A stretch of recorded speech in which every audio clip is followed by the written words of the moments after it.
Hey, what's happening, everybody? What's We up, are y'all? we are back. We are back. And today, as I always say, it's special. But a lot of y'all don't understand this part is special because this brother right here, we go back. How far back? We go way back. Right. Explosion back. All Back the way back. back when the Thumposaurus was still thumping and all that other good stuff. And man, I tell you what, Chaos, won't you introduce and then I'll fade them on into the scene with us, all right? So I'll turn it over to you, Brother K. Okay, well, today, y'all, today, Funketeers and Funketeerettes, and all you out there in funkin' around land. Today, we have the one and only Dr. Rickey Vincent. Also known as the Uhuru Maggot, y'all, who wants to get even deeper still. Welcome aboard, Yeah. Brother Uh, Rick. what's I, up, my brothers? It's always good to see y'all. oh You man, too, man. the pleasure is all ours, man. I'm glad we were able to make these schedules work out so that we can all commence the funkin' together, man. It's been way overdue, and man, we thank you for joining us. And anytime we get a chance to get on the one together like we in the same room again. Oh Oh, man, that was back in the day. yeah, man. Oh, man. Hey, so Rick, I'm gonna start this off. I always ask this special question to get things and get everybody loose around here. I want to know this one question, Rick. When did we meet, man? Oh, I don't even know. It's a big out of focus blur to me how the whole funk genesis came around. And it I've been circling back a lot, man. You guys know I did the 40th annual All Bootsy show on the radio this Oh past yeah. fall. And that was the time I circled back through old tapes, went through as many old shows as I could find. Because there was a All Bootsy. We did one every year. So at least Right. Hmm. we have receipts that if somebody tried to say I've been on the radio for 29 years, I said, well, okay, you can have a late pass because we've been doing this since 1985, and Bootsy was on the third one, so he got receipts anyway. Uh, but how and who and where and when, all I can remember is what's on those tapes at this point. Hey, I, But you was I up there rolling with us, man.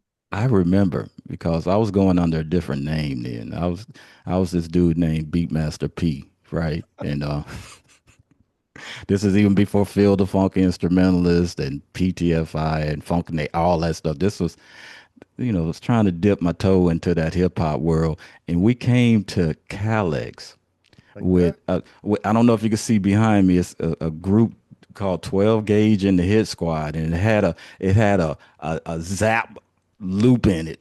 And I said, I bet that cat that plays that funk will be into this jam. And lo and behold, we went up there. You played it, and I love you for this, Man, Rick. you You said funky. it's all right. You said it's all right. I was like, Thought oh you man. thought you met him before that, though. Man, that Wow. was no man, that was because that was what 90, that was no, it was like 89, 90, I still right? got that record, Oh, man. see, well, there you Must have been go. the one you gave me Hey, from that session. so I mean, that's what my old brain remembers from 40 some odd years ago. How about you, Chaos? Why don't you ask that question? Yeah, when did you meet Yeah, Chaos? Rick, when did we meet? Because I've heard several stories. I don't know. I just remember going to your spot in the Acorn Projects, and you had that tape. No, the check from George Clinton Oh, thumbtacked onto your wall. nice. Oh man, this guy's Nice. certified. Okay, Oh, man. this guy is certified P Funk. You don't But just what drew you shout it. to his place though, man? Come on, you got to talk about that. It's all a blur. Illenstein is a big part of that ether, and but things come and go with ill. Some are unforgettable, and some you try hard to forget. Okay. I Uh, remember you okay? I got familiar with your show on KALX because you had played. I just happened to tune in, and right after the song that was on, you played Funkadelic. And I mean, you played the whole song, right? And I was like, okay, uh, I'm gonna listen to this show from now on, right? Because no one has ever done that. Then I was in downtown Berkeley, not downtown Park, but up there where the Silver Ball used to be. And I was with Richard, and we were passing by, and we saw one of your flyers for for for something going on at the Berkeley Square. Mm. Hmm. And we was like, I know this who story. who was using this Pedro art from the album cover from I think it was Tell the Kid Funkadelic back cover or something. And it was advertising a funk night at Berkeley Square. And then there was like three parts to this. And Davy D, Mm. remember that show Music for the People, I believe it was on Yeah. KALX. It was Omar Parker and Natty Prep and them. Then I think Davy D ended up taking over from it Oh, yeah, for it just a minute. and got his spot. And Davy had said, "Hey, Chaos, man, you really off into this funk thing, huh? You trying to get it with this hip hop, man, but I'm not seeing it, man. I'm gonna introduce you to Rickey Vincent, man. He's the one that does the funk show, and all he plays is funks. I'm gonna introduce you to him." And then I remember he introduced me to you. Oh, And I there was you like, go. oh, we got to go to, okay, so it's the same dude whose flyer we saw. So we came to the Berkeley Square that night, Mm, and then we started talking, and you mentioned Illenstein, and that's when it started happening for that I remember. okay. Well, yeah, because it didn't take long before the three of us was doing that show in the afternoon on Sundays, and it was just a spot, and we had that whole day to just to lay it all out, and it was delicious, uh, especially when Il would show up with pizza sauce on his Blondie's fingers Pizza. and be scratching my records on the turntable. Your maggot brain got some pizza grease on it, didn't Yeah, got some it? extra little negativity on it.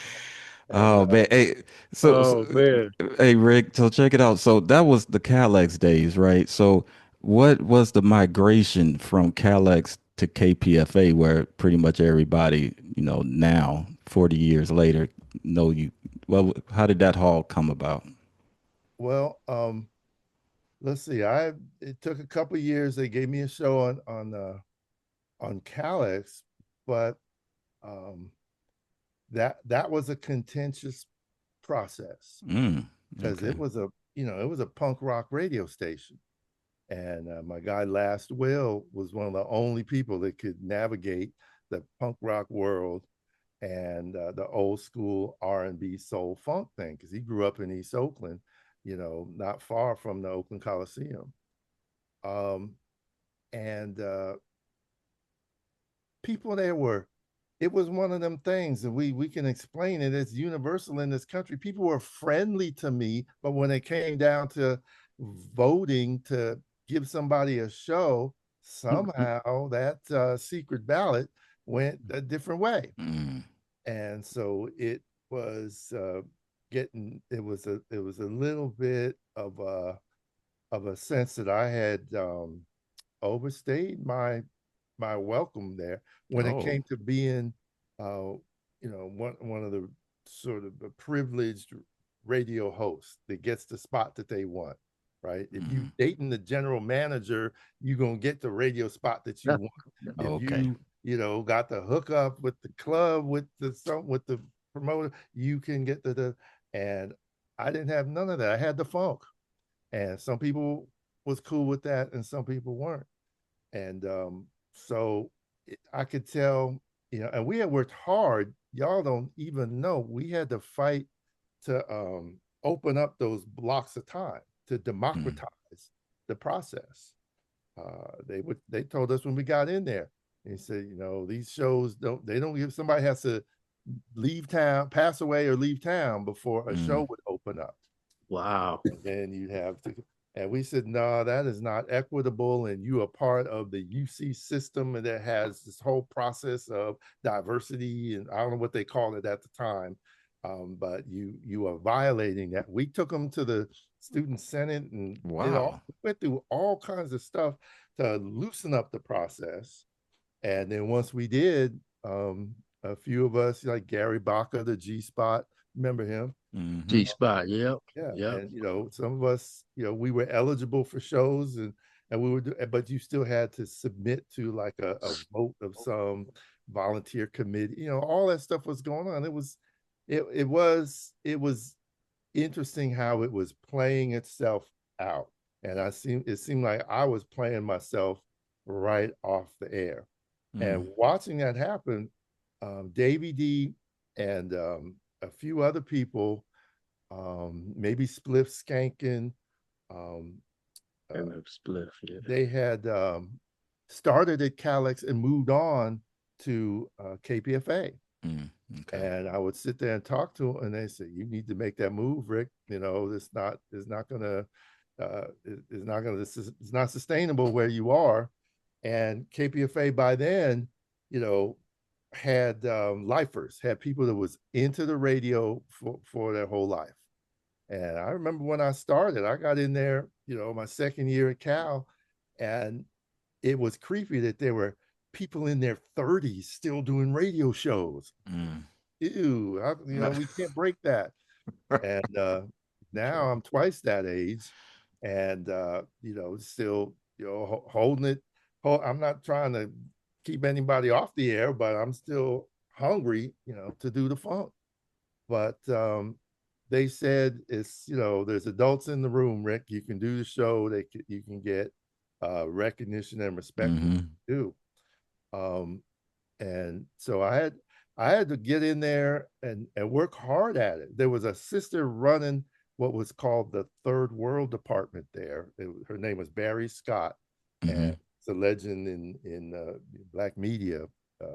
And at the time, she had like 15-minute blocks with Afrocentric talkers, come on. Oba Tashaka was on there, and I heard Frances Cress Welsing on there, and she was cycling people through that. You want to talk about some non-commercial radio, that she was giving people that had something to say, giving them a space. And so she was okay with what I was trying to do with the funk. But for a few years, I was just, a pinch hitter, filling in for people, doing this, that, and the other. And then I think it was 94. They had I had done a few shows and people knew me, and I had done a Free James Brown marathon around 91. And I remember that engineer saw what I was doing, and he approved me right on the spot. Okay, you don't need to go through no extra training. You know what you're doing. But it wasn't until 94 that a block of time opened up, and that was 1 to 5 a.m. Saturday mornings. And I was young and hungry, and got in there and did the jam. And one time, I got to interview Larry Graham live because he was in his studio at 1 a.m. and wasn't tripping. And and he had just sort of returned to the scene. If y'all remember, it was like 1995.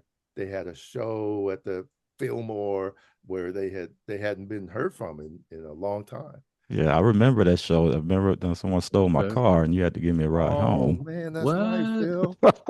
Come on, Rick. See, you going down, you in our time machine. We love our time machine. And we're gonna pause at certain parts of when you get to it, because that right there, I remember that concert like it was yesterday.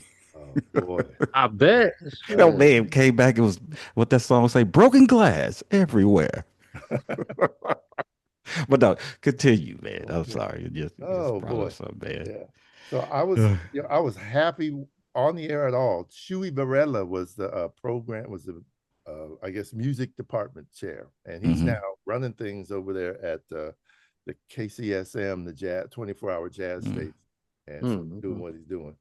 But at the time, he was just managing people, and there was this surly, uh, grumpy guy that was on from 12 to 1 a.m.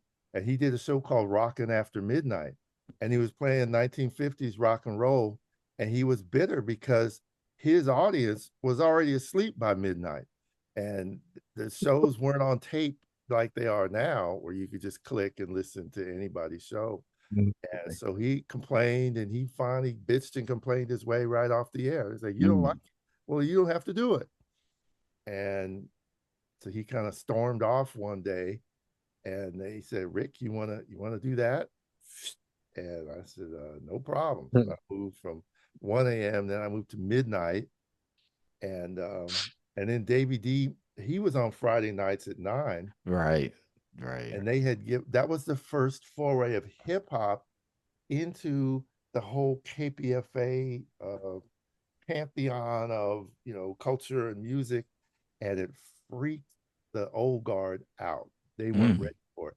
Davey had done daytime blocks, afternoon drive time, where he'd mix, Martin Luther King to a beat, he'd mix Malcolm X to a beat, and they understood that dimension of hip hop.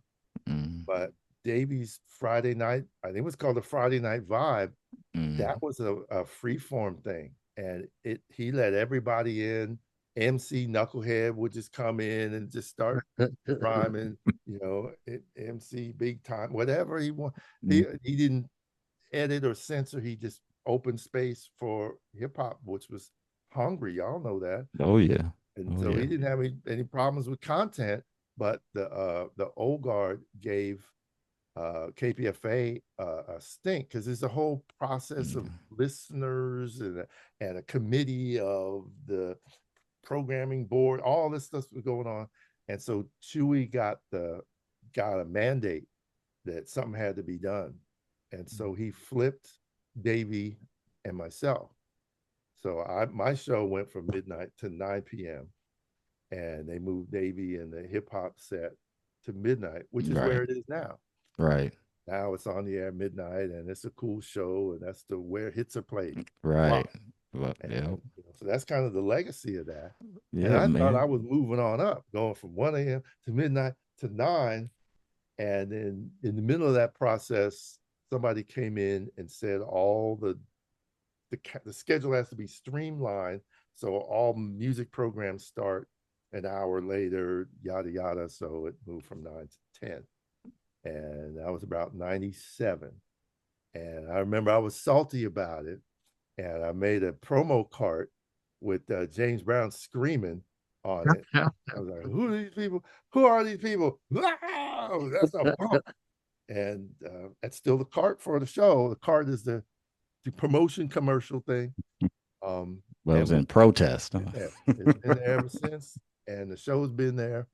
And I can't complain. I'm not going out like homie that did Rockin' After Midnight. I'm Yeah, just because they phased him right on. Okay, you Yeah. mad? Okay, we got someone else that's a little hungrier to come on in a and little take hungry. over.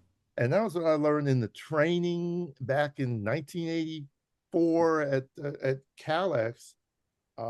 They said, they're going to make people wait. You had to wait months to get into the training process and blah, blah, blah, blah. And it was like, we're really just weeding out who's the hungriest in here. Right. And, anybody can really learn the basics of, audio and radio and stuff like that. But who's the hungriest? Who's going to stick with it? And I said, I will be the hungriest one in the room, because none of y'all is about the funk. And Yeah. so I'm going to make sure that the funk Who shall be the funkiest? Come feed me, and I will set you free. So, Rick, you've interviewed countless people, right? I mean, I don't have enough fingers and toes to do it, but I'm gonna ask you this silly question anyway, because I know you do Boosie's thing once a year.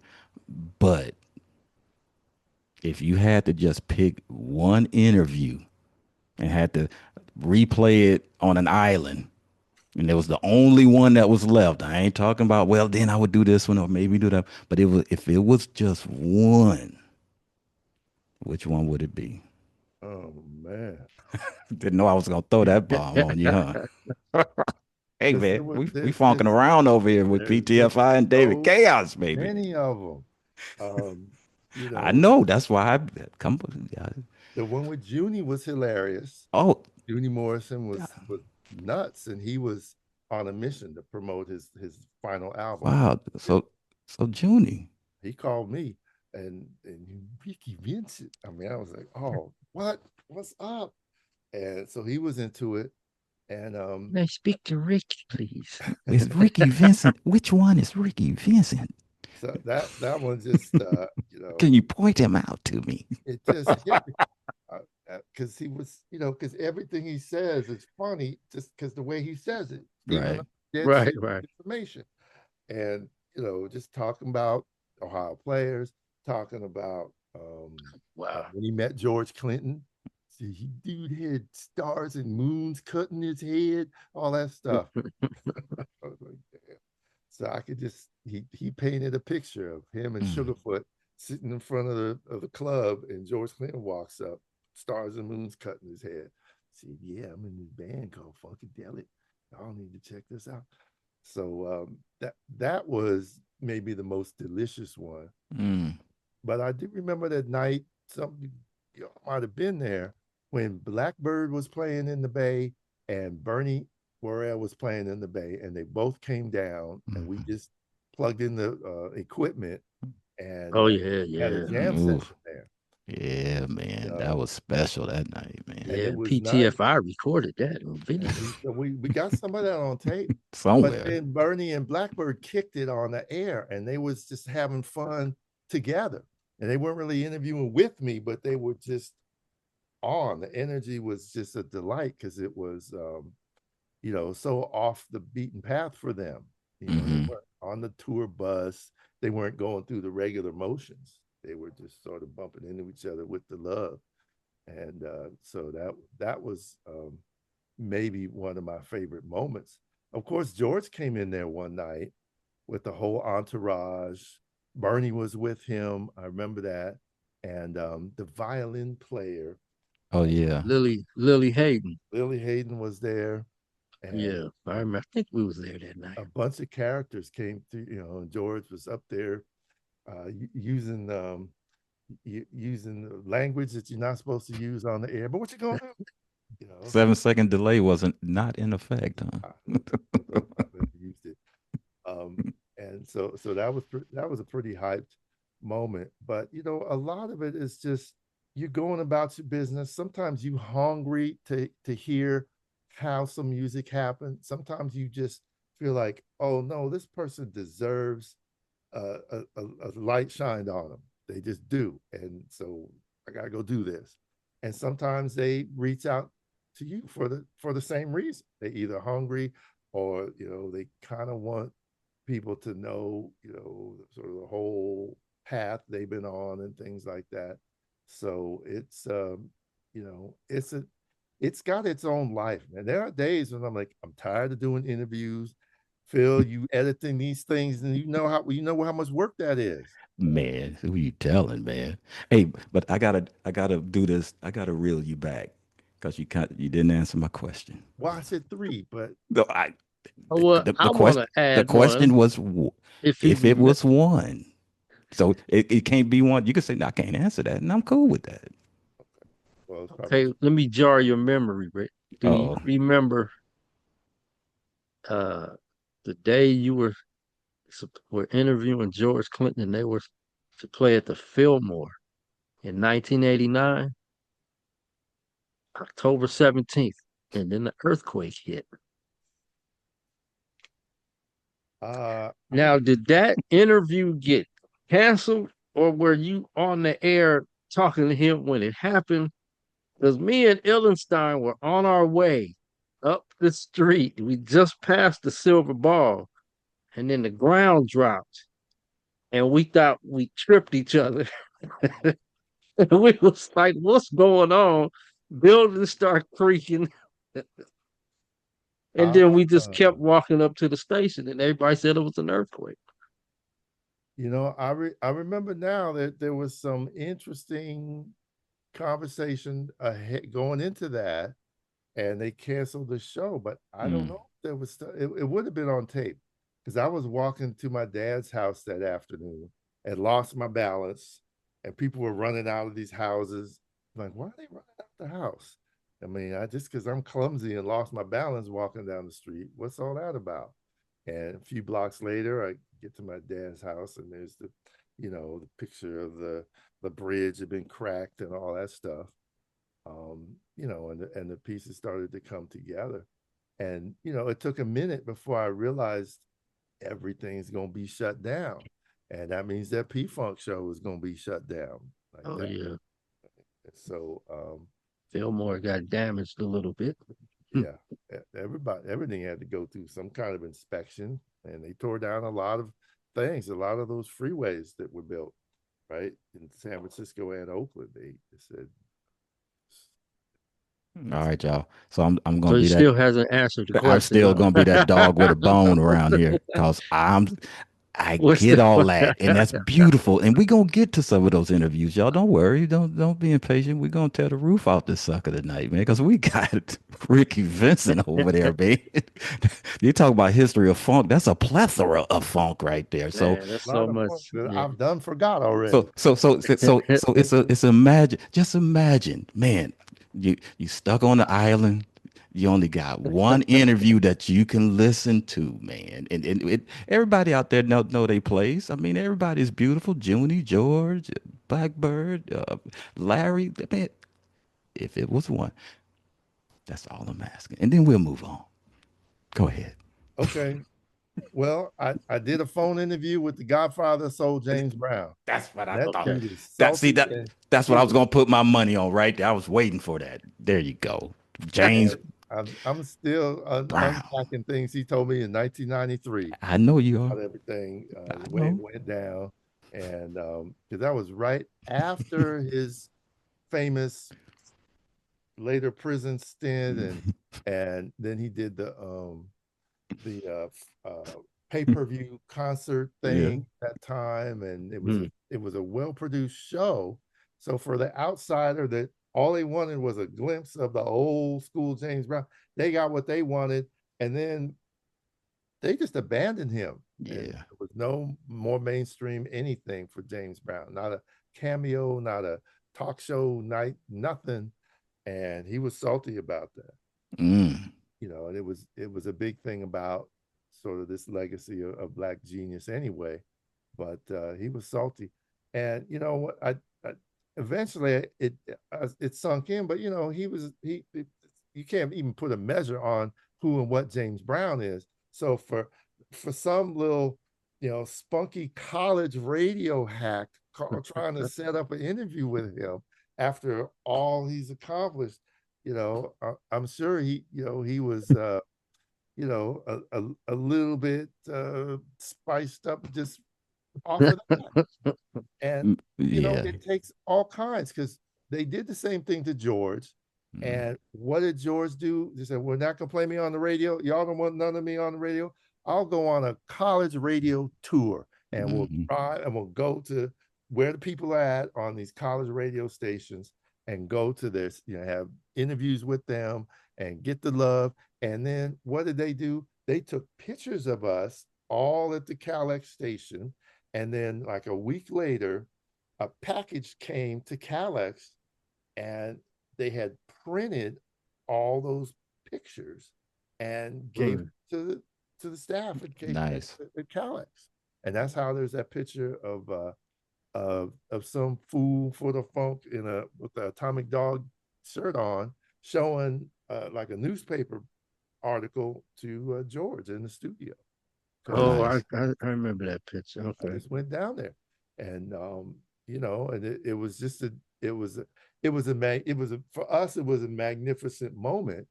And if you compare that to other folks that might have been extremely bitter that they can only get college radio love, uh, they may not take advantage of that.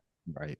And George took advantage of that, and and the whole crew, the folks that I'm trying to think of who took the picture. Was it Archie or DM or some Is one that of the Marcy?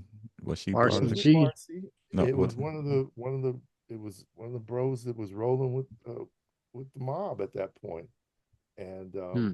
and it was like, It whoa, could have been Ramon. that's a next Screw. level of love that they're giving out.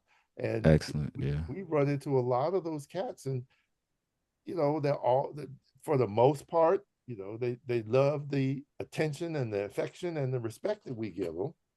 Um, and so it, uh, it. People say you don't want to meet your heroes and this and that, but somehow the landscape of what the funk is and what the funk does, and it was in that time before people weren't necessarily fire breathing about a career of dysfunction and non-payment and that kind of stuff. Mm, mm. So they were able to be on the road, get the love and give the love, and it sustained me as a fan of the music for years. For all the bands that I checked out, I was like, this is nice because my brother was a musician, Mm-hmm. and so he used to be in bands, and he'd come home telling me how effed up somebody was and that we didn't get paid and we drove over here and man, F that dude. And then a week later, oh, but we going to this spot and we're gonna go do this thing and do a long version of the track and all that sweet and sour of all of it. Yeah. And then meeting these band members that are on records that I own. They have for the most part the same love for it. And then as you get to know them better, you get the whole sweet and sour of it. They got the love for it, but it's barely holding it. That barely is getting them through, considering the way all of us, all the black musicians get the shakedown. So Rick, what got you into the funk? Like what music were you into before funk came along and just knocked you upside the head and turned you funky? I mean, what would I know that one, but I ain't I gonna say don't know how to nothing. ask that question. I just Go ahead, Rick. but yeah, what got you into the funk, man? What turned you into the Uhuru maggot? Oh, Wait, that's another whole question. What turned him into the Huru Maggie? Let Yeah, him answer that first it's a part first. two-part question. well, you Oh just grow shit. up and you start taking it in, and in high school I have friends that were into rock music, and they had good weed, and they would kind of sit down and say, look, Rick, this is how you get down to this da, da, da. And they would get all up in the music. I'm like, well, I can't say much for the music, but the vibe is pretty good and the weed is pretty good. So if I could do that to the funk, I could take it to another level. So I was digging on that. But if I go way, way back, there was a 40, I think the first 45 I remember being around the house was It Takes Two. What's that? Mm. Uh, The James Brown spinoff, That no, Lynn no, Lynn. no. Collins. Before that, it was like Uh, was it oh. Marvin Gaye? Uh, Mm. Takes Two, baby. Oh, yeah. Was And there that was some of Marvin that and Tammy Motown with the Terrell? hi-hat and just Oh Yeah, yeah, yeah, yeah, yeah, a yeah, yeah, lot yeah, of yeah, yeah. yeah. joy Thanks to in the me. music. And I said, this is Me exciting. and you. Dun, dun, dun, dun. And It then takes two. I think Stevie Wonder, Uptight, everything is all right, out of sight. Ba, ba, ba, Okay. ba, ba. Okay, Stevie's on. I could feel he was on it. I could feel when other people try to make it sound like they on it. And then so I was already discerning that. Mm. And then if Okay. I go even further back, my dad, we used to have a beat up old stand up piano, and like every 2 or 3 weeks, just out of the blue, my dad would go down and just start banging some boogie woogie on the piano, just All right. and get up and walk away. Oh snap! That's how he sort of makes his way through it. And so I kind of understood sometimes you got to get raw, you got to get down and funky to get through it. And so all those pieces kind of came together. And then when the music started to hit, And then watching my brother in the music. And then, come on now, that music was so damn good in 1973 and 74 and 75 and on the radio. And so you had KDIA and you had KRE, that jazz fusion station. You had KSFX that sort of had that kind of crossover Earth, Wind, and Fire, average white band, kind of mainstream funk sound that they were going for. All those were radio stations. All that was access that you could get. And there was a lot of, I didn't go, but a lot of rich kids. It was at Berkeley High, and they went to Cazadero Music Camp. Yeah, Chesapeake. I remember that. And so they would Remember. just, go away for summer. They'd come back, and so they'd be always thinking about, the jam, a jam, some music, something in their head. And but it wouldn't be abstract music lesson stuff. They would be sort of incorporating it with whatever the contemporary jam is on the radio and stuff like that. And all these pieces started to fit, and I'm like, this is where this. I mean, you did not have to be an ethnomusicologist to realize that these big ass bands were bringing all this gospel church energy, all this Jimi Hendrix heavy metal guitar energy, all this jazz, all the horn arrangements, and all this stuff. All the bands that we like the most were just sort of by design mixing everything in this cauldron of groove allegiance. And we was hunting it down. We was just immersing ourselves in it. And then all of a sudden P-Funk shows up and spells it all out. All you got to do is just read the Rosetta Stone there, and boom, you can decode it. So, what was your first P Funk record? What was the first song by P Funk that you heard? That I recognized was P-Funk. Yeah. I heard "Up for the That's Downstroke" on the that was radio, that was the and that one. just had me like, oh, wait a minute. Slapped you upside the head, didn't I it? don't have a civilized container to put this energy in what it's doing. No, this is all these other tracks are going there. Everybody's trying to go there. This one is there, and I probably didn't even know at the moment right away that was Bootsy was the reason. Mm. But I was on a mission, and yeah, and everything. But back in '74, I was just still buying 45s, right? I would just get 40. I still Get the have hits. lying around. Because Singles. now I teach a class on vinyl, and Mm. they're artifacts for people now. We'll talk a little bit more about that, Rick. I mean, what's okay, so you see, we're gonna jump back and forth in the time machine. We'll go from 74 to 2026, just like that. So you teaching the class on vinyl, man, that sounds pretty major because it's Well, definitely making a comeback right now. yeah, and I'm at this art school, which is going to last another year and a half. They just announced Hmm. going Mm. belly up, but I was like, well, these people. There's I was around innovators, and um, actually, they had decided the department was it's like an ethnic studies program at an art school that we were in, Hmm. and they said we're going to do our own exhibit. It's like that, and I was like, well, we got an arts, we got a big old room, and everybody's gonna do an exhibit of their work. It's like, oh, that's pretty funny. I'll just bring my record collection and put that on the wall, and just sort of set it like I wasn't tripping. And then it sort of There you got a little go. closer to it, and it got a little closer. And I said, well, snap. Maybe I should, boom, boom, boom. Maybe I should, because these people took that stuff very seriously. And you guys, we just do it. It's like, Hmm. don't necessarily try to measure what this value is, but it's just what we do.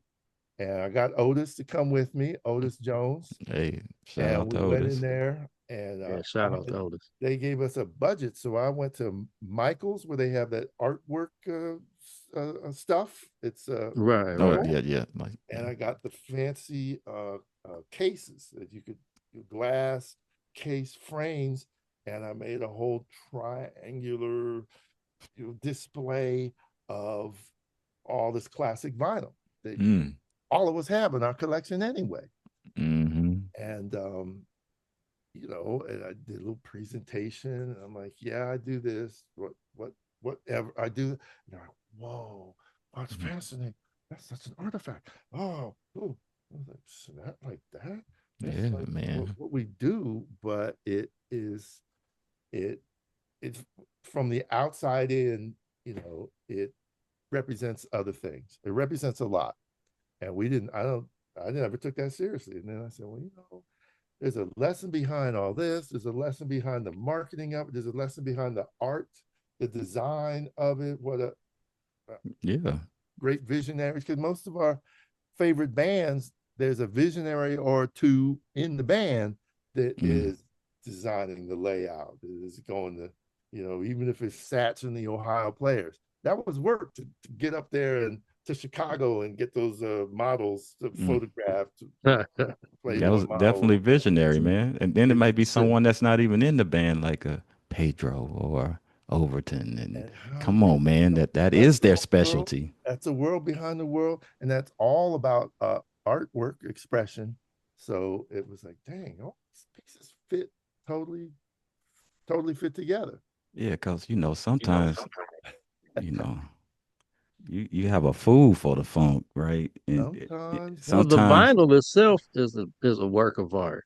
The mhm, whole concept of you putting grooves on some on a on some circular disc. wax. Yeah, you and got to take then seriously you in that. got a needle made out of what is it, a diamond, I, a and it Sometimes, diamond head runs needle. across the Yeah. grooves and sound comes from it. I mean, that whole thing is the and it's a art ritual you itself. go through to put that on a turntable, and I am going to engage in the presence of this experience here. I want to get the boom, boom, boom, and a lot of that stuff used to be furniture. You'd be in a whole console Mm. with Oh big, yeah. Yeah, wood yeah. all Oh, around I it. Your remember, grandparents man. had that long, Well, Yeah. long well, how So about parents, there man? was a Some of life us, with the policy, with the you know. pictures on, with the family pictures on it. yeah. So that Don't you open that, boy. Man, I used to play my Richard Pryor records on there when everybody was gone, man. What you talking about? do it when they gone. Yeah.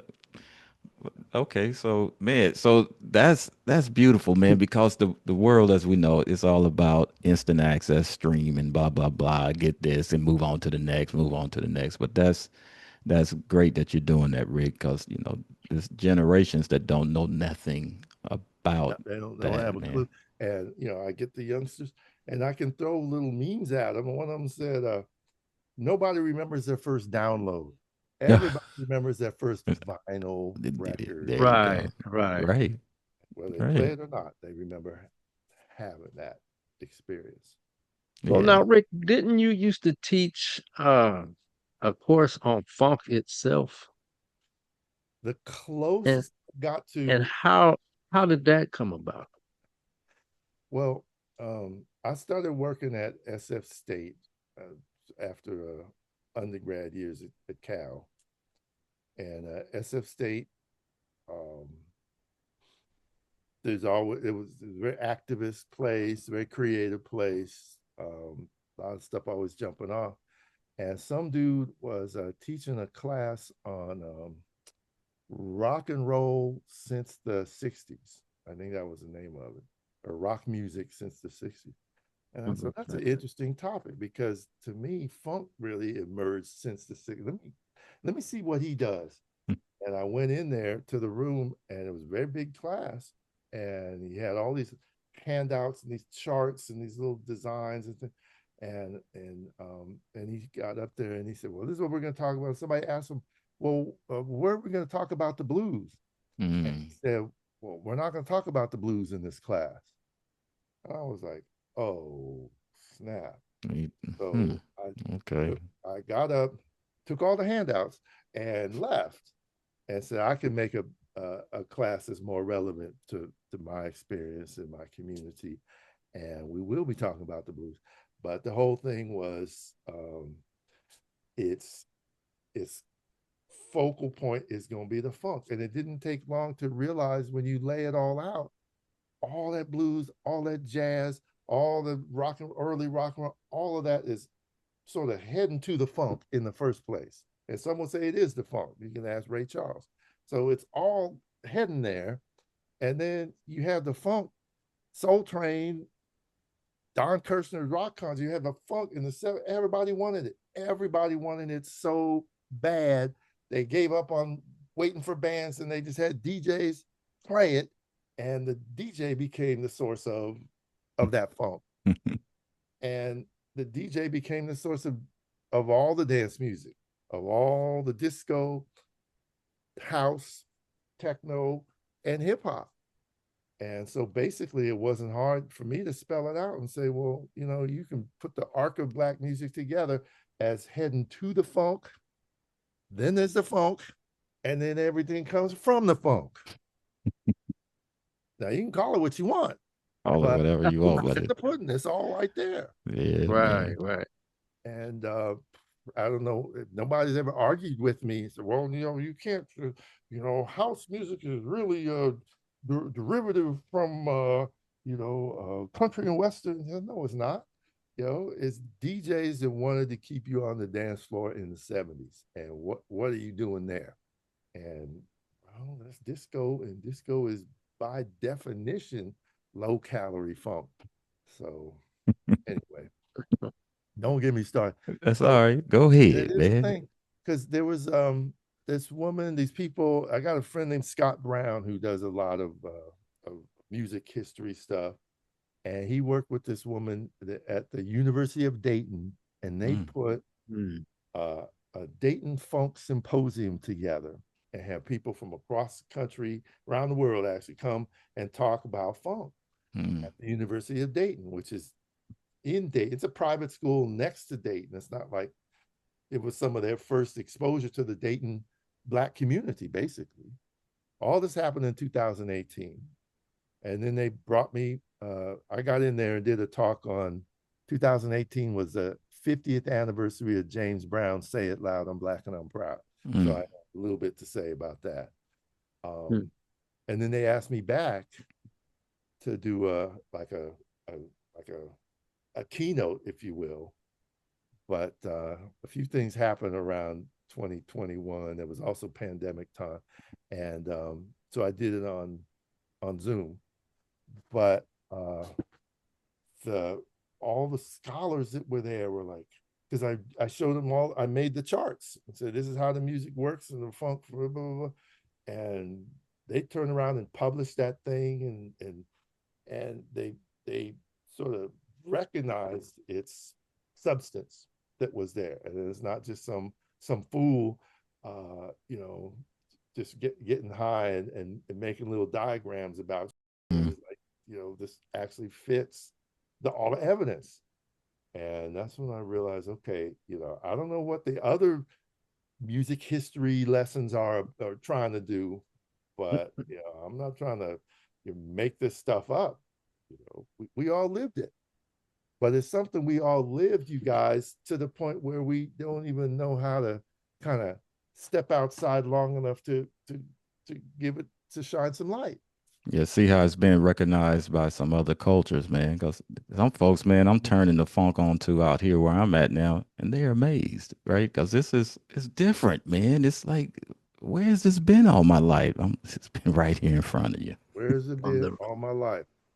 And there are from the musicians. rhythm it takes to dance to what we have to live through. It's like that, man. And then Phil, even when I was dabbling with other music makers when I was doing that CD, Yeah, um, yeah, we gonna get into this. Don't worry, yeah, man. and I got with Will Maggot, and he's a Yeah. great dude, and he's fun, and he does a lot of fun covers of old school music.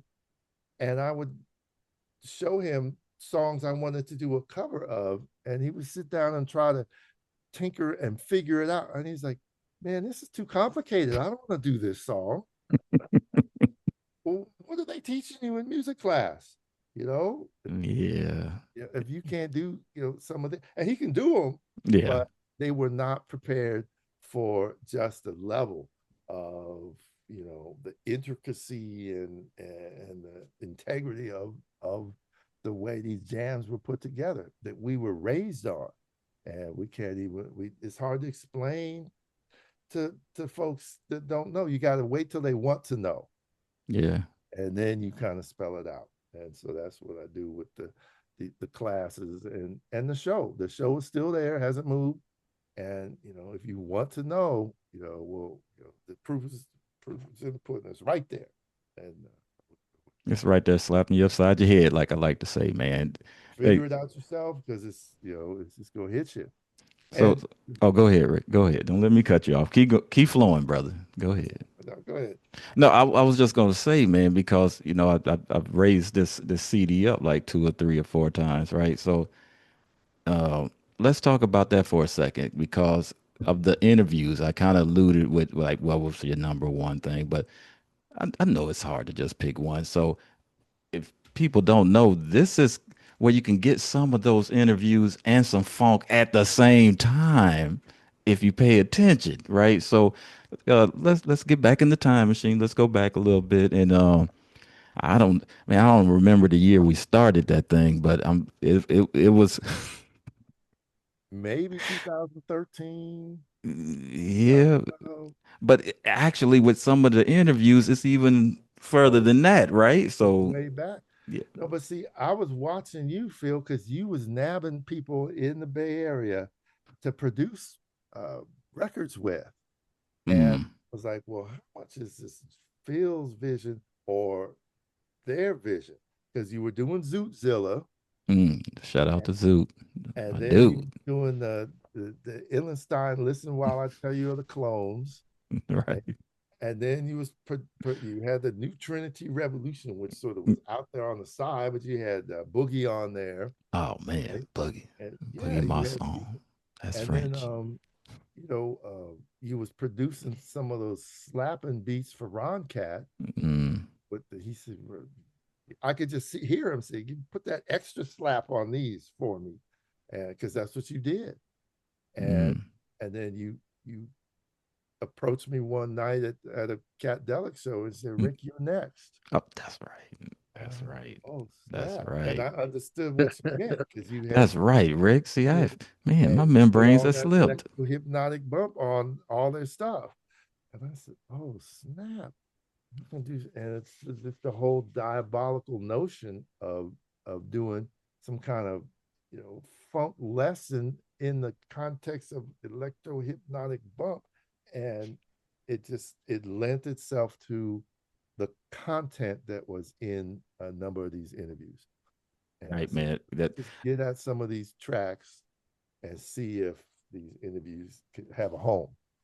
man, you've got so many interviews, man, and because I remember you would send me tapes of stuff, and I'm like, man, if this had a beat behind it, oh my gosh, that because I know sometimes we have, and I don't want to call it generic, but we would have a generic beat kind of playing in the background on some of 'em. But I said, man, can we put some slap and some bump on this? And man, Rick, let's put this together.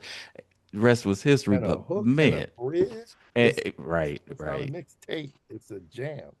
right, It's man. multiple So, lessons. so those who don't know, me and that gentleman over there, where I don't know where you're gonna end up, put this thing together, man. And you know, I don't know. Hey, Is take it out the case, man, so we can see the color. Take it out the case? Okay. I don't know if there's a vinyl version in the mix coming, but I've been hearing and seeing things that might be happening. And if you could get this on some vinyl, man. Oh my See, goodness.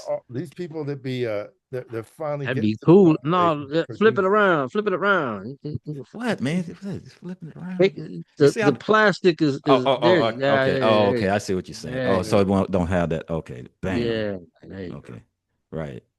All that Chris Herrod doing that Chris artwork. Heron, and you had the underwater boogie squiggly squigglies. Yeah, that was fun laying Those that out. man, man.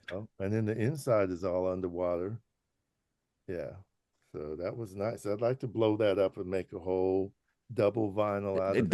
Man, Double that would be vinyl. cool on some splatter vinyl. Oh yeah, The yeah, color of Rick. what's in the cover. Oh my God. Yeah, that's So limited, I hear that that special might be limited edition. wait, that might be in the works, man. Because I know I'm some I'm things got I'm to. nibbling, I'm sniffing around like the bunny rabbit looking for Because it's a timeless piece of work, man, because of the interviews and then like I said, it's got the bump behind it too. But man, it's some classic stuff on there. And Keyboard tone wizard. oh, you remember that one? Look at K. Look at K. they Oh man. wrote themselves. You know the feeling. Yeah, man. Yeah. Chaos, you do the Keyboard same thing. tone wizard. Keyboard tone wizard. They don't know what we're talking about. I may have to throw a quick split Pick second up the on the album, thing. pick up the CD, y'all. Yeah. Y'all know exactly what I'm talking So about. Rick, is the CD still available on or is it all streaming stuff now? It's on Apple Music, Oh, cool. and Cool. so it's on a number of platforms. Spotify took it down because they had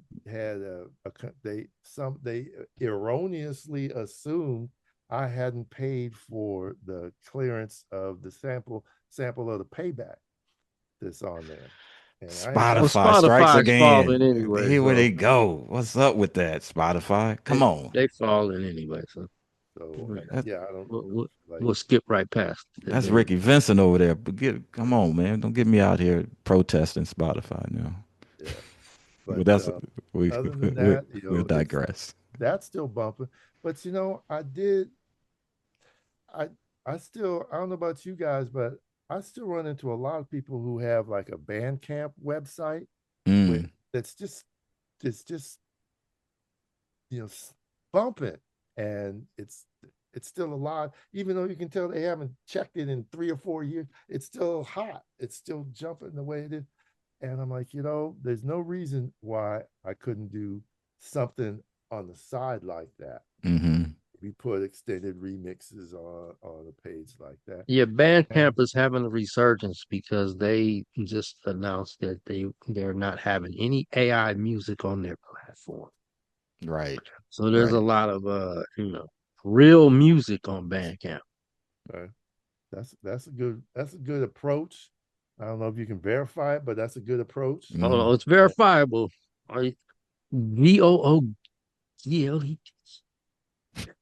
And Google it. I think about this with you, Phil, because you have got this. Both of y'all have this notorious way of deconstructing P Funk and making new loopalistic stuff with it. Mm-hmm. Are you And talking about some secret sauce over there, Ricky Vincent? well, but it don't have to be that secret. If you post it up and say the cost is zero, Right. if Promotion. you can donate here, but Oh, there's no fee for this, something like that. it's And free, but make your donation. So, it happens all the time. hey, Rick, you Yeah. sounded like a politician right now, baby. Okay. Oh, sucks, man. Speaking of, Oh, what? uh, well, I don't know. I kind of want to get into his party music book and Oh, okay. All right. So what we So I'm gonna finish what you was talking about, but just skip that other part. Okay, yeah, here we go. Here we go. go any but I was thinking about the Maritime Oh, Hall. It's okay. no Yeah, longer, yeah, yeah, yeah. Go back. Yeah. and I saw some great shows there, but it's But somebody got sweet and jammed sour. up. Uh-huh. Sweet and Yeah. sour. That's just all you can say. Yeah. But I guess some places you're better off without a lot of backstage area, and if you just cramped in there, you can't get into all those things. Anyway, um, yeah. So It's best to just be a fan. yeah, Man, but we all more than just fans on this platform. You Hey know that, man. man. Come on Hey, now. hey, We got the PTFI. professor, you got If you the there's your hit. PTFI, and you got the when chaos. you Come on, find man. yourself in the middle of something that you have nothing to do with, it Well, kind yeah. of makes you just like, you know what? I'm just gonna be a fan and just stay away from backstage and all this. I'm just gonna enjoy the music. Man, because So all we do, y'all, and I'll speak on all of us, so whoever's watching, tuning in, all we want to do is just elevate the funk, not profit from it unless we make it our own from our own sweat and blood. We Funk, just a non-profit organization. Coming and n- going, nonprofit. no, no, not if you put your sweat and blood into it. It can be Well, it's all profitable. about rhythm and business. And see, one of the other things you need we I am serious, we could probably delve into about that is during certain time period when all this funk and soul music was being put out there and exploited, a lot of people didn't know about the business side of it. Oh, right. And some people did and weren't telling some people, and and that's why you have a lot of, I mean, look at, I mean, we could just talk about the Prince situation right there, or Michael Jackson waking up to, Paul McCartney hipped him on the publishing. Oh, publishing? Oh, and ends up buying the Beatles catalog. And I was like, wait a minute, Mike, I was just, I didn't know you was gonna buy our stuff. So I mean, it's just like when you come into knowing about that side, the publishing, the licensing, the keeping your masters, owning your masters, leasing them out, and blah, blah, now it's a different ball game because you, what they say in the insurance man for the funk, you are the beneficiary. Now you become unpopular in certain circles because now you know something. So Well, I, yeah, man. you know, Let me tap dance with you on this one for a minute, man. So of course, it was another whole game back during the Barry Gordy days, and Armin, that they knew that side, and some of us on this side didn't. And lo and behold, here comes Prince, like you said, changing the game, saying, "Nah, hold up, I made this. That's mine." And the record company's like, "No, no, it's mine." So there, you're hitting heads. So one yeah, thing that I made sure when either if I'm messing with UK or you, Rick, man, you got your publishing right. You got your writers. You got get your paperwork done first, y'all. For anybody looking at this, get that done and then do yeah. your music. So it ain't no headaches 20 years from now Yeah, or 30 are years. you putting the band name in a trust or are you putting it under your name? Well, how we doing this here? You see what I'm saying? When you get that deep into all of that, it's Handle your like some business. people, was just like, man, I'm just trying to play what's I just coming want to through play. me, Yeah, and yeah. and that's what Bootsy was in a one of the documentaries saying that, they take the fun out of, this cat want to do this, and I just want to play. Mm. We want to get the music out to the people, but you know, and a lot of artists are going through that now with the streaming. Now they're seeing what the old school artists were going through about not getting paid for what they naturally should be getting paid for. So, but Yep. now with this, and now AI is just turning everything upside down with No. ownership and originality, and Yeah. so I mean, do you get questions, Rick, about did you write that book or did AI, AI The Well, write it? was You no know, chat I mean, GPT that's back where we then. are now. Some people think, it's like, when it, no, I when it came to writing the funk book, it was I was determined to keep the splank language all up in it, just so that it wasn't something easily imitatable, or somebody could just come along and plagiarize it without any reference. And I mean, I get a few sort of recollections of that when they asked me to do like a back cover, like a little paragraph or something, and about a book, right?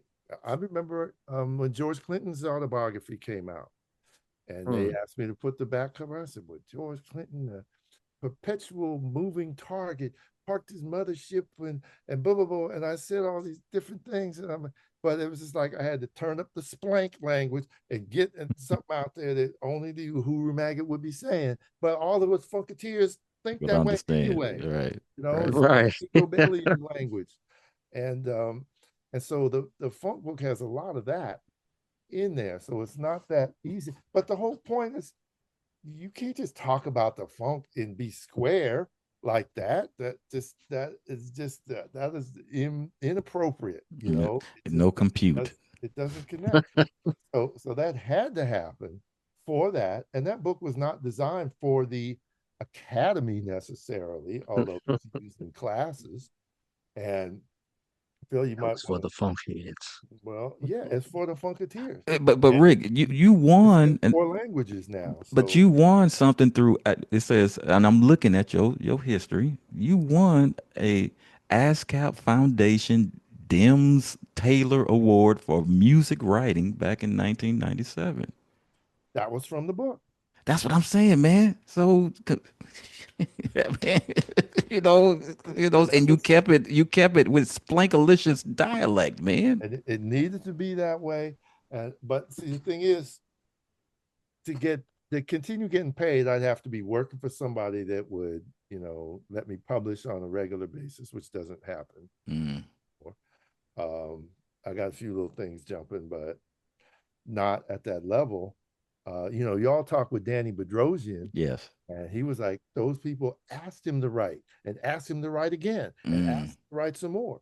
And it doesn't always work that way. I worked with that company and they invited me to do a 33 and a third, those little books about an album, at a time. They're mm, small books and there's like 100 pages about an eclectic album from back in the day. KALX, you probably have 2 or 3 of those. I think somebody did Maggot Brain, mm. somebody did Band of Gypsies, stuff like that. And I sent them a proposal from Mothership Connection and they rejected it. Yeah. And I sent a new one. Wow. I got rejected 3 times. And I finally Hmm. said, no. And then somebody else got in there that I knew, and I sent them that, and they quit after a year because it didn't work for them. And so I said, well, let me just do something different. And I submitted Kool and the Gang, Light of Worlds, which has Summer Madness. That was the first LP I ever bought myself. Hmm. And they turned around and said, well, can you give us something more popular like Ladies Night? Or can you just do Celebration? And so they obviously they didn't, there's so many levels they didn't get. How do you even Oh You respond? got hit man. with the Oh, celebrate too. oh no, man. Rick, we talk so much about that scenario, man. It's that's a Oh recurring my theme on this God, show, man. So, man. man, and for you to say the same thing, oh my It's God, it's, it's always celebrate by Kool and the Gang. Wow.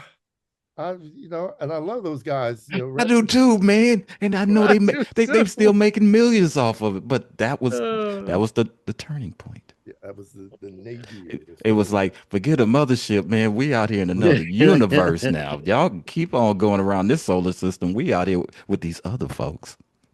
yeah, it's like yeah. bye Cool, bye gang. Bye, see y'all. we It was we got the fun. funky Summer albums. madness was beautiful, but y'all, we gone. Not Kool and the Gang. We're Chill and the colleagues. We're not Dun, Kool and the dun, Yeah. Gang. dun, dun, dun, dun, dun, dun. But All right. Okay. I'm sorry, man. That Dun, Rick. dun, dun, dun, dun, dun, dun, dun. Hey man, Ooh. hey, celebration gets played at weddings. Anytime anybody hits a Oh, home Jesus run, a Christ. touchdown, you name it, man, it's Oh, it's gonna a be. money song, definitely, Yeah, but man. it's the only time I'm grateful the A's left town. We don't have to hear that after every game. That's Come no. on, man. Come on, Rick. You Well, when tripping, you man. dig on Because that, they Coliseum was wearing that one out. You right, man. Dang it. You just brought back some else memories. to do. Oh Brave man. in the room. Oh Actually, man. I remember seeing him play, and George Brown, that he was still alive. He was a Mm, drummer, and and they played one of their pop tunes. They said, "We want to thank y'all for for buying these songs and letting us put our kids through college." Yeah, see, Boom, boom, boom, There you boom. go. And he just kept it moving. He didn't say we like them too. He didn't say all suckers. He didn't say no. He just said thank you for buying them, and let's keep it moving. man. And I wish I had a celebration song. Shoot, what do you? We all be on another platform It's right a now, Ricky. weird love hate thing about that. Hey, Yeah. we ain't hating, man. What did George say? We ain't mad. We just need a hit, man. Yeah. We ain't mad at nobody. Well, did George purposely not want to get a Grammy on a couple of songs? They probably I could don't have know. had We one, don't but know about Man, that. shoot. I don't know. Yeah, anyway, But see, I with ain't gonna if passing you change. all guys, that, these people deserve lifetime achievement recognition, no Right. matter yeah, what it is, no Yeah. matter how it is, no matter what it's going to take, and this and that, and it was a long time before I looked back at the chronology, and when I saw my funk book was like '96, it came out, and P Funk got in the Rock and Roll Hall of Fame in Mm, '97. yeah, mm, Maybe, and I'm not mm. saying me, but maybe writing about this stuff moves the dial. Of course, when it does. yeah. Yeah. With My, my Prince man Scott inducting them, Brown, oh my yeah, man Hmm. Scott Brown is doing he finally finished his book on Dayton Funk. It's called Funk Mm. University, and it'll be out, I think, in the fall of this year. Who is that, Rick? I didn't hear the Scott name. Brown, Scott Brown. Scott Okay. Brown. he Okay. he's at UCLA now, and but he was the one that put the Dayton Funk Symposium together, and Mm. works. He knows that. No, he knew Sugarfoot, Diamond, Mm, Marshall Jones. He spent mm. time in the house with them and just got through the screens because those are reclusive guys. And so he no he went to Europe to track down Byron Bird, who put Sun together, Mm. Mm. so he could connect all the dots because those guys are dating, and everything they were trying to do was. So anyway, that should shine a whole lot more light and maybe get the Ohio players in the Rock and Roll Hall of Fame while there's fewer than Man, they should three. be Wait a minute, they not in there already? Hold on. They ain't in there Ohio already? players should be in there. Slaves should be in there. Yeah. Uh, See, once Hmm. you go down that road, it's ridiculous. Hmm. yeah, But it doesn't matter. Part of it doesn't matter where they deserve. All these people deserve lifetime recognition. As much as we're Hmm. trying to give them some, like you said, Phil, we're trying to elevate it. Yeah. But there's no institution. There's no black institutions worthy of giving recognition to these people. you Yeah. know why? You know So, why? Why? Because it's its own institution, and people come to it to learn from, and they make their things Go from on, it. chaos. Go on, That's brother. why. Go on, man. Lay It it out doesn't there. need it because it already is It its it, it own is. It's institution. its own So, institution. They all wrapped up you within know, itself. Okay. keep digging from the gold. Shit. Keep going for it. Hey, all right. Hey, let me switch it up for a minute, y'all. Rick. Did I say this, man? But oh, go ahead. See, I was getting ready to if switch it if up. if you- Come on, man. if you guys are just joining us, Oh, we're here with Dr. Rickey Vincent, yeah. author, historian, teacher, and all around funk head Uhuru maggot, The and you're watching Uhuru maggot. Uhuru maggot, and you're Yes. watching Funking Around with PTFI and David Chaos. So don't forget to hit that like and subscribe button. That's my Hit the dude right there. notification That's bell my dude. Yes. and share this episode with all your friends. Hey, hey, Ricky Vincent, I And see we're you back. smiling over there. And we're back after that commercial message right there. Thank you, because you know I forget. And Rick, one thing I said at the beginning, we respect everybody's time, man. Because we could talk until tomorrow, right? We us here, these three heads, we can speak forever. I mean, Man, long conversations. But I want to get this one in because I know we got some people that have watched this show. I want you to touch on Unsung a little bit, man, because you are a personality, brother. You have been on not just these podcasts, and you've actually been on back when people actually watched regular TV. Before the internet explosion, you were something to look to, listen to, learn from for Unsung. And for those that don't know about Unsung, can you shine a little light on it, man, for us, if you don't mind? And Okay. also those documentaries that you were Oh in, yeah, yeah. But yes, Okay. but the get to funk my doc. Unsung first. Uh, Oh well, yeah, I'm uh, not. Yeah. Unsung was Mark Rowland was the guy's name. He was a producer, and I mean, I don't want to take all the shine away. It was a great series from the start, and these people that were on a sort of a grown-up cable network, TV1, Mm, decided that the format of an hour-long episode on forgotten Black artists deserving of recognition could easily and quickly be done. And that's exactly what happened. And they went for it. And so you could get, an hour on Shalimar, an hour on Bobby Womack, an hour on Minnie Riperton, an hour on Donny Hathaway. Um, it was a revelation to me when it came out. And but then I started to notice, do they really know what the funk they're doing with some of these artists? And but then I mentioned my friend Scott Brown, and he was at UCLA. He was there in the play, and so when they asked him about some of those artists, he demanded creative control mm, with some of them. So there's like a big difference between the Lakeside one and the Barcades one that he didn't do, stuff like that. Mm. And if you into the funk, you can smell something is fishy right away. So I started to really get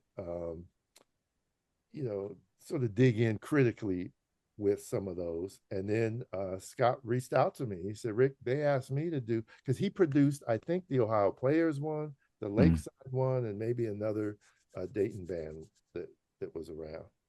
Um, and those to me were really top shelf.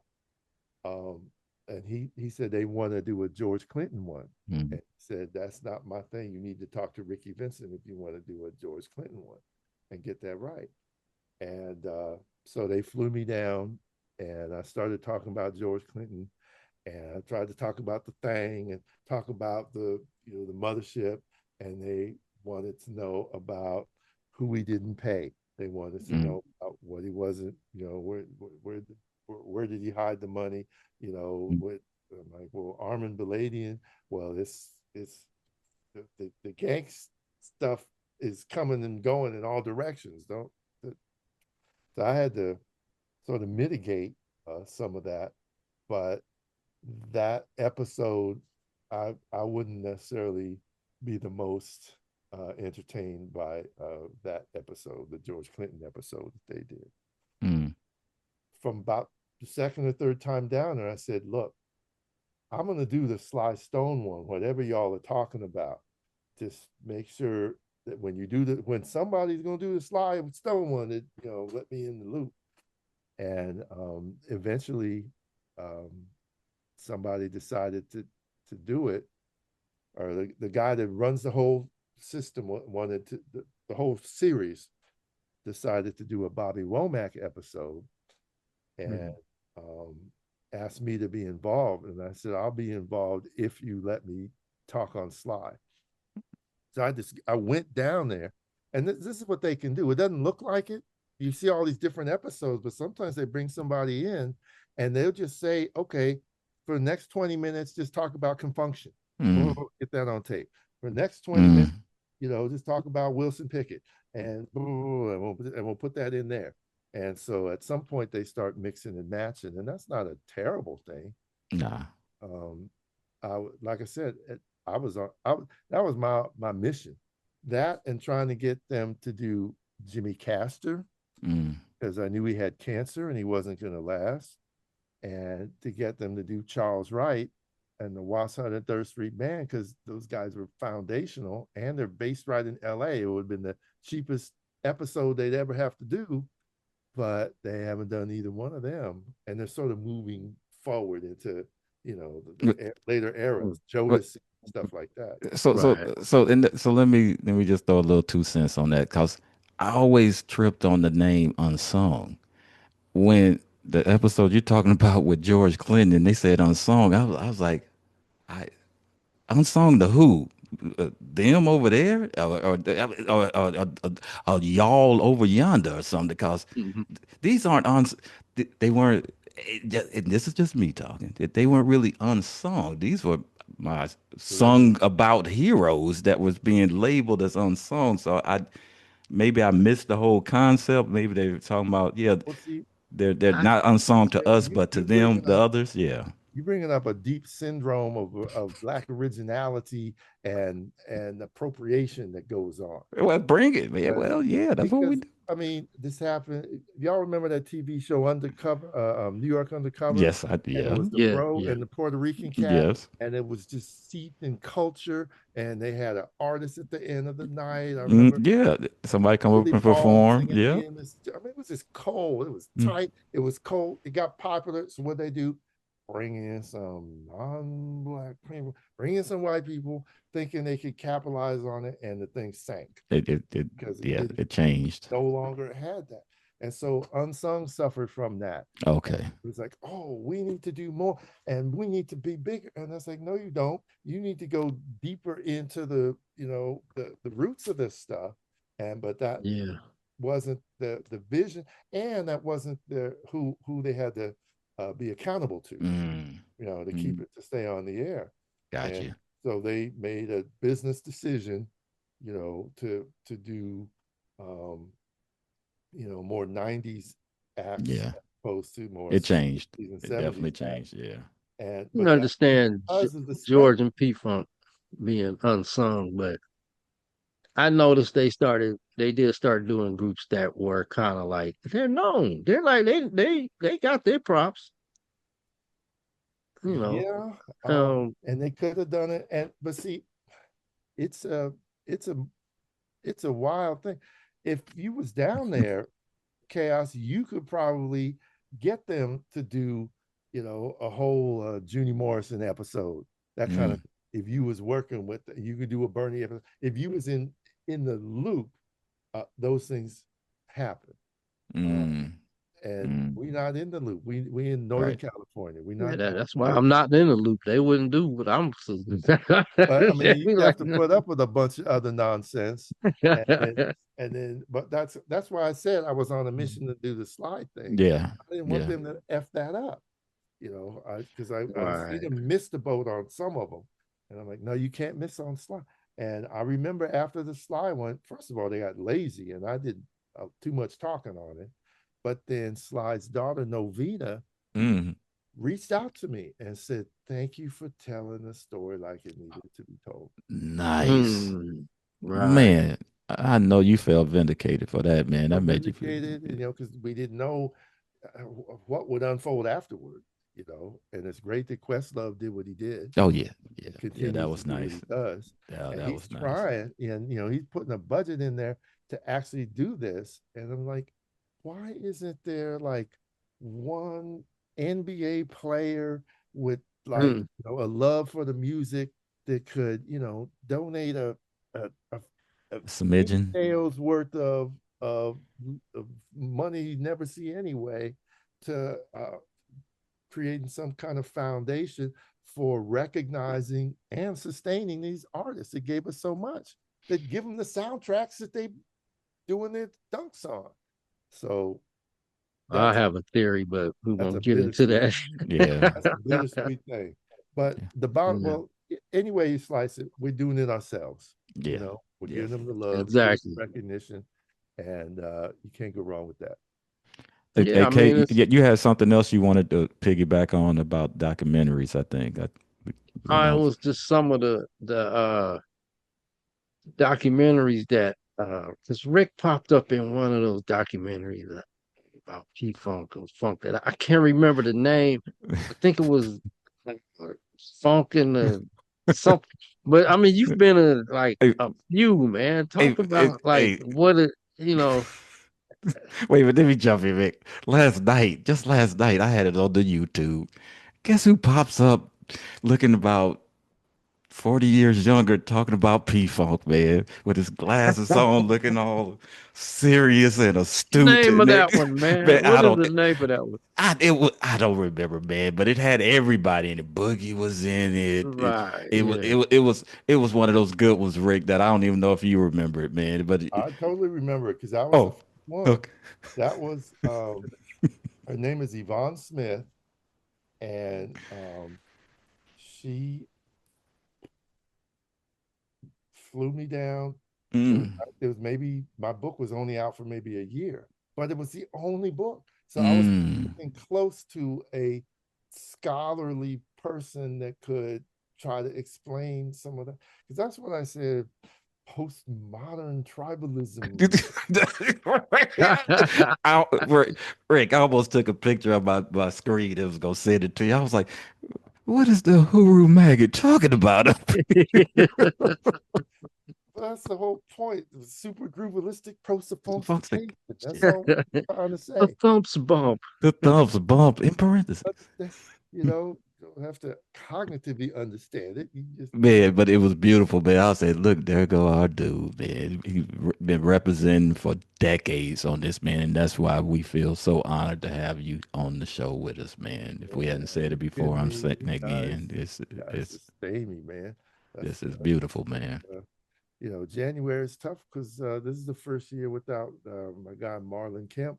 Yeah, yeah, man, Yeah. definitely. They, whatever. I thought I was real about the funk. He was on another level. Yeah, man, we miss Mr. Illenstein, man. That dude uh was all up in our circle right here.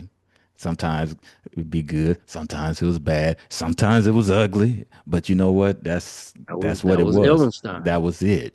That was it. And man, we truly miss him. We are coming up. I don't know when this is gonna air, but it's yeah, January is a deep month, man. And yeah, we Yeah. miss that brother, and much love It, to his family. Yeah, because he's still with us, man. You know, we talking about him to this day and gonna continue talking about him, mhm. shining the light on it like we need to always shine. And you need those people that are just they're not necessarily in the in the big bright lights, Right. but they're as much a part Yeah.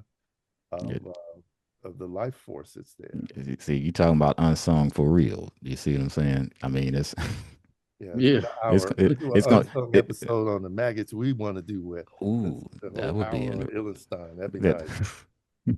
because we all have touched so many other people that are sung and we sing about to this day. So yeah, that would be totally interesting, man. So Rick, we coming up on hour number 2, man. And, I'm gonna toss it to Kay and ask him if he got anything he want to throw at you one more time before we let you get back to the family and get back to your regularly scheduled programming. Well, we didn't get into the lumping and party music, but Oh, okay. Well, um, I just kind of wanted, because I at the time I had no idea the lumping was connected with the Black Panthers, but I Well, also recognized that uh during that time, the want for social revolution did have a soundtrack to it, uh, and that was the most popular. I guess would be James Brown "Say It Loud and Black and Proud," but it was a lot more and deeper, as you would say, unsungness to right. the soundtrack. To what was. I think Funkadelic's "America Equals Young" was kind of like in that vein of what was going on in the black communities during that time. So So Rick, if you got time, if you want to go on into it, man, well, give us the inspiration. We know the inspiration for this one, right? So yeah. let's Well, party music came about. Um, I went teaching for 10 years over there at SF State and doing the hip hop workshop and things like that. Um, I had a lot of colleagues that were maybe younger than me, but they were on the move. And they're like, Rick, you need to get the next degree. You need to upgrade. And I was like, well, if I did that, I would have to write something real serious. I would have to write something on a more academic tape. And but I stayed on it, and things happened at SF State. It was time to go. Got into the doctorate program at Cal, and right around the time I got in, I was talking to Boots Riley, and he had done an album called Party Music, because they Oh yeah. had 5 million ways to kill a CEO. Remember that? Yeah. Well, do I remember it? It's still on the playlist. Come Yeah, on, man. Yeah. because he was looping Jump up in the air and stay there. Yeah, he had come over to my house one day and commandeered my hard drive and just this is necessary. And, I remember that. yeah. And so all of a sudden he has all these samples of P up in there. Um, and so he had done something called Party Music. And then we had a conversation. Man, I heard that the Black Panther Party had a band, had a funk band. And we both laughed. We giggled. We said, "I was that's a funny one for the day. Thanks for Mm, that joke." And he said, "No, you should look into it." And I poked around, asked some journalists, some of my elders, and Walter Turner, who is still at KPFA, does a show called Africa Today. He does a show on Mondays, and it's a news thing. And he told me, he said, Rick, I got their music, come on over and play it for you, and boom, boom, boom. And he gave me tapes of their single and Elaine Brown's music.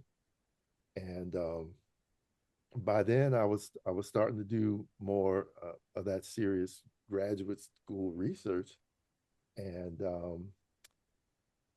I got to know members of the group, and I got a tape of their music through it was a cassette tape that was in the Stanford archives, the Huey P. Newton archives housed at Stanford University. That's a long mm, story. That's another hour right there. But okay. I said, wait a minute. And I listened to the tape. I went straight to KPFA and had them track it into a CD type of thing, so I could listen to every song. It's kind of too scratched up, but you could hear it. And I said, oh no, this is an album. This is a story. This is a whole record, and the whole story behind it needs to be told. And and then I realized it answers all of these questions about music and the movements, at least the questions I was having. And Right. from just digging in, I'll give you an example. I got to study all the different movements. So I went to study SNCC, the Student Nonviolent Coordinating Committee. And there's a book that I knew the author, and it was this famous book about SNCC, and all the heroes from SNCC, and even before Stokely Carmichael, John Lewis, and all those people. I was like, okay, let me dig in there and see what they have to say about James Brown singing right before the 1966 Freedom from Fear March, just stuff I knew. And James Brown's name wasn't in it. Mm, Wait a minute, you Mhm. can't tell the story of SNCC or that march without that element of the music in it. Because people that were in SNCC wrote their memoirs and talked about the music all the time. Anyway, so I said, this needs to be fixed. People need to know you can't, they're not on separate sides of the track. It's not like the movement is over here and the music is on the other side of the track. They're all together. That's the lived experience people have. So by then, between getting the music and hearing it, and sort of this notion that this story needs to be told as two stories in one, Mhm. um, it at that point it started to write itself. It didn't take work, and it just so happened that what was the lump in music? They took Curtis Mayfield, People Get Ready. They took Sly and the Family Stone, Dance to the Music. They took a couple songs by the Temptations, They took Old Man River, which is this classic tune soul Mm. sung in 1930s by Paul Robeson. Mm. They took all these songs and, and redid them with lyrics about the revolution. Mm. And but it was a story to tell because they knew they'd get people in their building or walking by to hear them and say, oh, I know that jam. I know Mm. that Temptation song. I know that Sly Stone. Or they did James Brown, There Was a Time. Mm. Uh, they knew that would get people in the building. And so, and they knew the standards of soul music. And the more I looked into it, the four guys that led the group, I was like, they were all, very proud former members, rank and file members of the Black Panther Party, and they were respected by the uh, leaders, by the inner circle. Mm. And so I didn't Right. have. There's a lot of side issues when you have to deal with the Panthers, but Oh yeah. I Mm. found myself right in the home base, and my mom was in the party back in the early years, and she was part. There's like they have little committees, little cadres, and she was in the intellectual committee. They had Marxist study groups, and so they would meet every other Thursday night at somebody's house and have these study groups, these study sessions. Huey, Bobby, I think David Hilliard, Eldridge came through the house. I was 5 years old. Mm. I didn't know what was going on, but when it came time to doing the research on the Panthers, and I could talk to some of the elders and say, "Yeah, I remember Tony." That was my mom, Tony Vincent, and it was and so it was an entree in to getting not just getting access, but getting them comfortable telling Right.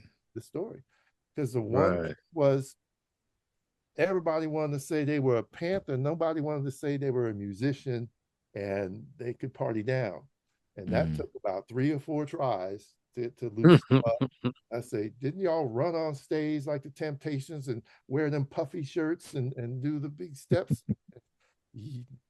Yeah, we did that. Yeah, Yeah, man, we you did know, it. Dang, yeah. man, don't Our be pulling cousins it in out of blue us. shirts Come and on. boom, boom, boom. Yeah, okay, yeah, we did that.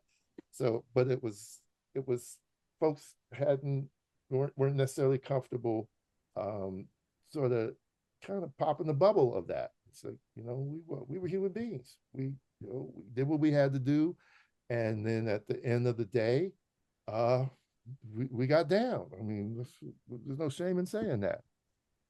So that just, like I said, that thing told itself, and a lot of those chapters involve the cities where the music is related to. Curtis Mayfield is Chicago soul. There's no way around that.